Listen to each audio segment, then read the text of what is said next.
Today's conversation is sponsored by the Billy Keels Advisory Program. If you want to learn more about how to make your 9 to 5 optional, just go to billykeels.com/advising. Once again, that's billykeels.com/advising. You're listening to the Going Long podcast, the #1 podcast for the strategies, tactics, and actions high wage earners need for living an intentionally designed life of wealth and resilience. Welcome to the Going Long podcast. We're back once again to continue to help to educate you so you feel much more comfortable as well as confident in building the wealthy and resilient life that you're looking to lead and lead that even faster. I'm your host, Billy Keels. I'm back once again, and it gives me great pleasure to welcome you to the podcast, and also want to say thank you right from the very beginning to those of you who continue to download the podcast. You continue to tag us across social media like LinkedIn and Instagram. Really means the world to us. Thank you so much for that. And those of you who want to continue to leave your honest written reviews as well as ratings, we always appreciate that. And if you need a little help, there's also a little short video to help you on the Apple Podcast platform. And also too, for those of you who want to find any of the over 425 episodes at this point in time, yes, almost 4 years in the making, just go to billykeels.com/podcast. Once again, that's billykeels.com/podcast. And so if you've clicked on and you want to listen to this very brief episode, I'll try to make it as brief as possible. It's here because you're here because you want to understand how working overseas will make your perspective improve, or will help to improve your perspective. And the reason I want to talk about this is one of the things that really, I think about it now after having lived in Europe for over almost 23, like 2.5 decades, which I started on a 1-year sabbatical is what I wanted to come over here to do. But what I've realized is that having this really unique experience of living overseas and being here in Europe and living in multiple countries, and at this point, having worked across 87 different countries, worked and traveled, let's say, lived in 4 European countries, there's something about perspective and being able to have these different life experiences that I want to share with you. Because if I think about, I actually want to go back to November of 2004. I actually want to go a little bit before that, but the actual moving forward takes place in 2004, November 2004. But at this point, I am living in the south of France. Never imagined there when I started my 1-year sabbatical in Paris. But this is now towards after the summer of 2004. I am in a position where, I'm 31 years old.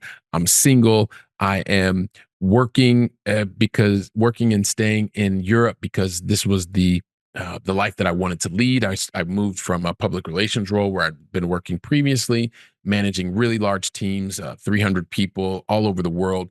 And now I was actually selling batteries and cables, but in the IT sector, and doing that in the south of France, which wasn't bad at all. And I wanted to continue to have good times, right? So these were things that were happening to me, never really realized it. I said happening to me, but happening for me. I just didn't realize it at the time. And all of these different things are going on in my life, sticking in Europe, get to stay there, get to work in the IT space, which I knew people were really into, and I knew there would be job security for a while. And so what I wanted to do was get back to what I'd been doing before, which was now I'm in a new company. I'm starting to understand the sector, and I wanted to start moving up the corporate ladder. Like that's what I really wanted to do because, being that kid who's an A student and high achiever, top performer, moving up the corporate ladder was the dream that I had bought into, because that was going to keep me from being poor and keep me from having to work 2 or 3 jobs, just stay in one job, work and focus and move up the corporate ladder. Now, secretly, what I wanted to do was stick around Europe. I just wanted to stay in Europe. I wanted to continue to learn these new perspectives because as an American who was living overseas, like I found a way to move from my student visa to my working visa. And now I got to get this like new perspective in terms of the way that business was operating outside of the United States and actually living there, right? Which was something different. It's very different living in a place and traveling in a place. Maybe I'll do a podcast episode on that. But one of the things that also happened in my life was, as I mentioned, like I was used to managing really big teams of people. The smallest teams were probably 10, 15 people, but I'd manage teams up to 300 people. I love that leadership aspect of working with someone one-on-one and being able to do that around the globe. Well, now I didn't understand the sector IT. I didn't really speak the language, which initially was French, and then it was Spanish. And then I had to get to a point where, I needed to be able to interact and do that with ease. And so I'd taken this kind of step back professionally so that I could move forward or progress forward personally. And so I was in this kind of a conflicted situation. And then bringing it back to the where I'm talking to you about in latter part of 2004, have this amazing conversation with a leader. Today he is a friend. Big shouts out to Mauro. And I remember when he and I had this conversation, we had a number of different conversations, and I didn't really understand. And one day he was asking me about um, thinking about being able to go and work in another country. And I thought, well, wow, that would be really, really cool. But, what country? And he mentioned there would, potentially be an opportunity. There were people that were interested in looking to grow the business in Italy. And we had this long conversation. Maybe I'll come back and just drill in on that conversation because it was a life changer for me. Yeah, I'll do that. I'll do that, but not this one. Because the thing that's important is one of the things that my manager recognized that I didn't is that not only was I understanding the business, the IT business in the line of business as they call it that I was in, so that department, I was overachieving again. I was managing the team as a team lead, and eventually he recognized that I had a strength, that I could do this again. This time it was just going to be in a different country, in Italy. Now, secretly, I had always had a dream of living in Italy. I actually wanted to live in Italy in 2001, but because I couldn't get the working papers, that never worked out. And so then, like literally less than 5 years later, I got a chance to live in Italy. I wanted to live in Rome, but this was in Sardinia. So I go through the process. I end up getting the role. And so then what do I do? Like I go into planning mode. And so it is a matter of this was going to be 7 months that I was going to be living in Italy. I didn't speak the language. I wanted to be able to get the business. So I started taking language classes. I started following my format of learning languages, which is also if I haven't talked about that, I'll talk about that as well. It's a process to learn languages like super, super fast, which is one of the reasons that I've learned 5 languages. Or 4 additional languages plus English. But being able to do that, I wanted to learn the business. I wanted to learn the language so that I knew that was going to help me learn more about the culture. I also wanted to, like little things I didn't know, like there was a big thing in Italy between the North and the South. Although ironically in the US, it's the same. In Spain, it's the same. And so it's really, really interesting. You start seeing all of these different things because it gives you different perspectives when you are living or interacting with people from places that are not your own.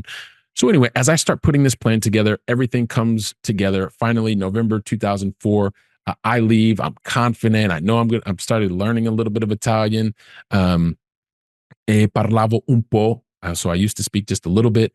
And I got to the point where I was actually in Italy. So this is like November now. And so I go over as part of a leadership team. So each one of us had different segments of the market. I was responsible for what was called direct home sales. So like working with families and stuff like that, selling computers. And the thing that happened was, I get there and the frustration starts again because I don't speak the language as much as I wanted to. But I realized that I needed to go through this process of making a lot of mistakes. I was frustrated. I was not happy. I couldn't speak. I felt inadequate. All of these different types of things. Fortunately for me, I had great friends that were there. Were also, especially Laura, who was there helping, making sure things were going forward. Fabio, Dario, like these guys were amazing.